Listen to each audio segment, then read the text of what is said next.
support race lined up in Mexico City for the last meeting of the year, there was an end-of-term feeling. The Mexican Grand Prix had an atmosphere all its own.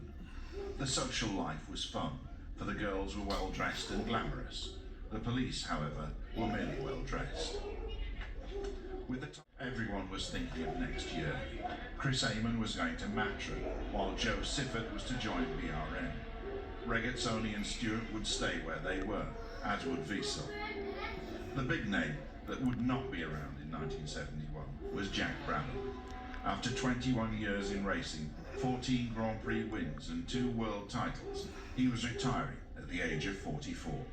The cars that bore his name, however, would continue.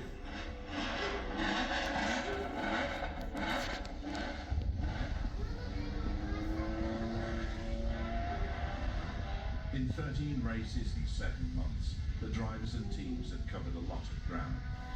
3 of the drivers that started the season wouldn't finish it, and their loss was making the survivors more aware of track safety than ever before. The drivers were finding that their increasing fame and earning power gave them a voice, and they were using that voice to make sure that the sacrifice of Bruce McLaren, Piers Courage and Jochen Rindt would not be in vain. The 1970 season would go down as a turning point in the history of Formula One.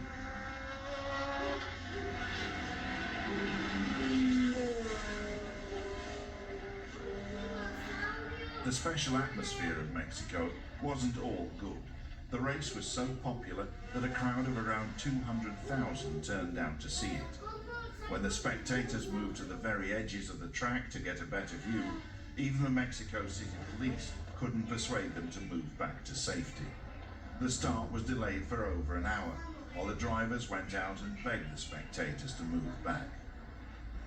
They did move, but not very far, and as the field moved forward to the grid under the control of an excitable official, the crowd was still not behind the barriers.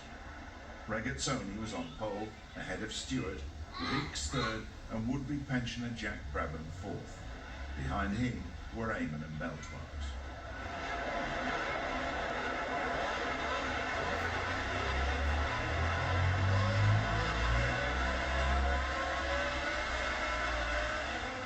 Regazzoni led from the flag, with Stewart second, but Ickx was soon past both and into a lead he was not to lose.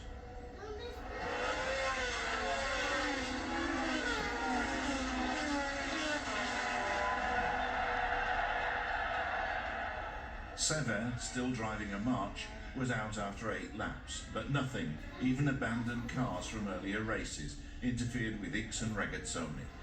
Stewart retired on lap 34, the victim of a Mexico special. He hit a stray dog. And Brabham retired from his last race with 12 laps to go, suffering engine failure.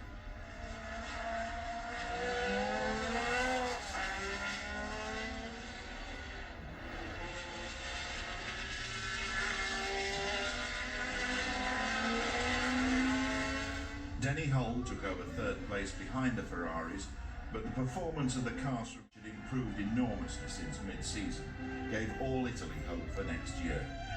2nd and 3rd places in the championship standings underlined Ferrari's success, but Jackie Stewart's 5th equal with Brabham was not worthy of the potential of the driver or his new Tyrrell. The disappointment of the year was the performance of March. Too many, too soon, and an unadventurous design was not the formula for success. When everything else is forgotten, the one aspect of the 1970 season that will always be remembered is Jochen Rindt, who never lived to enjoy his title.